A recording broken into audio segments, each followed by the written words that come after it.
আমাদের ব্যবসা পানি সব শেষ।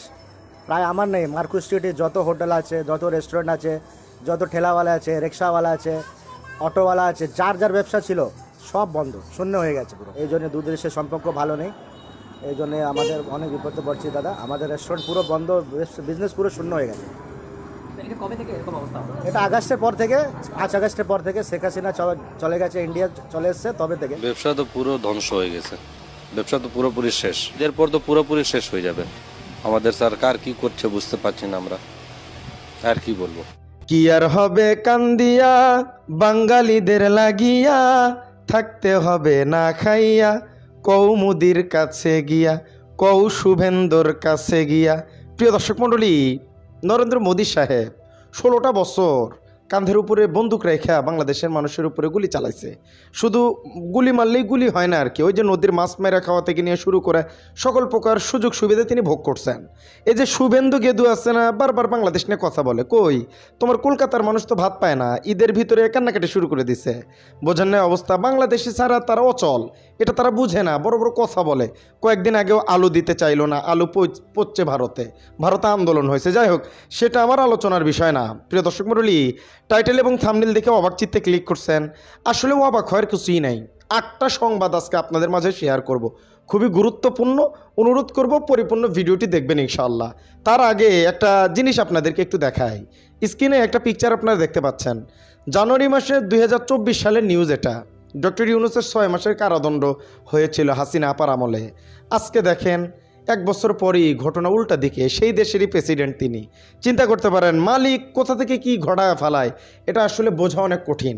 তো যাই হোক, ভিডিও শুরু করব তার আগে আপনারা প্রচণ্ড পরিমাণে আমাকে ঈদের সালামি দিতেছেন, একটা লাইক দিয়ে আর চ্যানেলটা একটু সাবস্ক্রাইব করে আমার ঈদের সালামিটা বুঝাইয়া দিন প্লিজ। ক্ষতি তো আর হবে না, একটা সাবস্ক্রাইব আর একটা লাইকই তো চাইছি, তাই না? একটু করে দিন যারা আমার ভালোবাসেন। যাই হোক, চলেন প্রতিবেদন শুরু করি, কথা বেশি বলা যাবে না।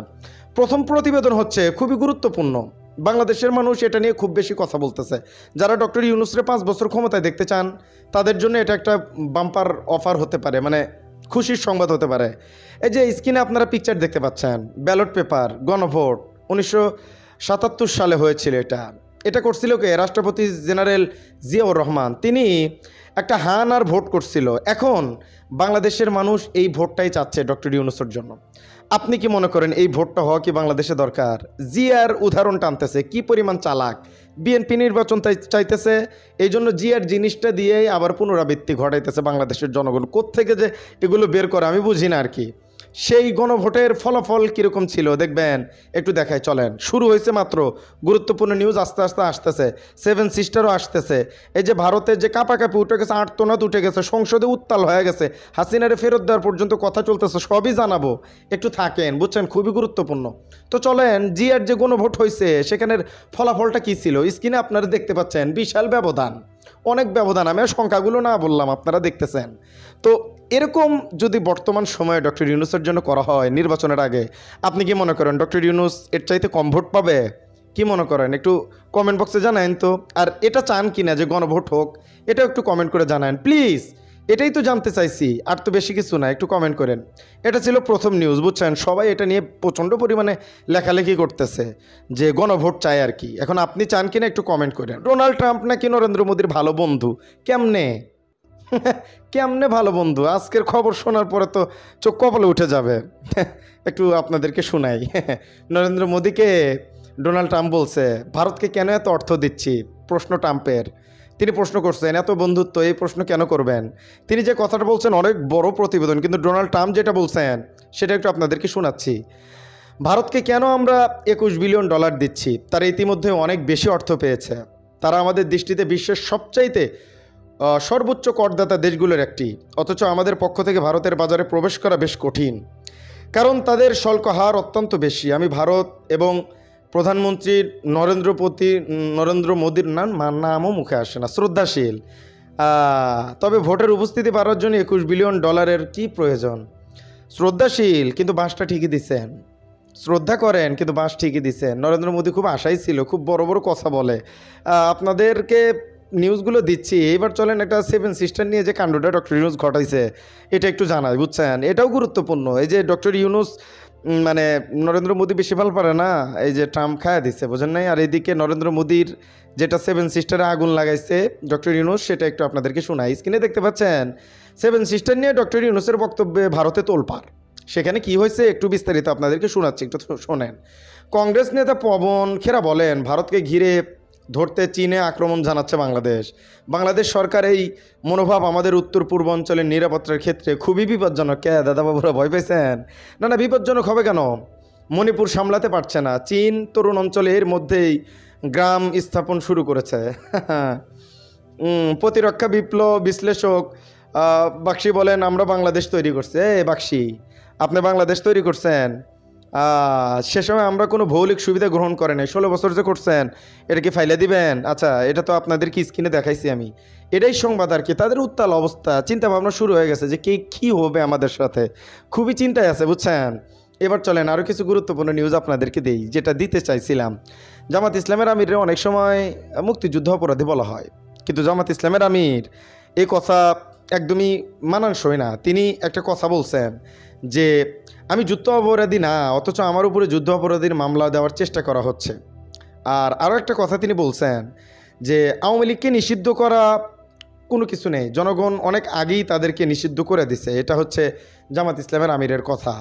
আর আরও একটা কথা বলছেন, যুদ্ধের সময় আমার বয়স ছিল 12 বছর, কেউ আমার বিরুদ্ধে মিথ্যা অভিযোগ দেয়নি, সাক্ষ্যও দেয়নি। শফিকুল ইসলাম সাহেব এই কথাগুলো তিনি বলছেন। আর একটা কথা আছে, আর একটা নিউজ আছে, বাংলাদেশের মানুষ ভোটের জন্য মুখিয়ে আছে। দুলু সাহেব বলছে, আপনি তো বাংলাদেশের মানুষ, ভোটের জন্য কি মুখিয়ে আছেন? একটু আমারে কমেন্ট করে জানান তো। দুলু সাহেব বলছে আর কি, সেটাও একটু আপনাদেরকে জানিয়ে দিলাম। চলেন আরও একটা গুরুত্বপূর্ণ নিউজ আছে, আজকে সবই গুরুত্বপূর্ণ। লাল আর গেরুয়া হয়ে গেছে, মুসলিমদের পাশে থাকার বার্তা মমতার। কি খেলা ঘুরতেছে? মুসলিমদের পাশে থাকবেন, ভালো। আবার উল্টা দিক ঘুরেন না মমতা ব্যানার্জি সাহেব। তিনি বলছেন, আমাকে অনেকেই প্রশ্ন করে যে আমি মুসলিম না হিন্দু। আমি বলি আমি সবই। মুসলমানদের পাশে থাকার আহ্বান জানিয়েছে মমতা ব্যানার্জি। আপনি কি মনে করেন এটা কি ভালো?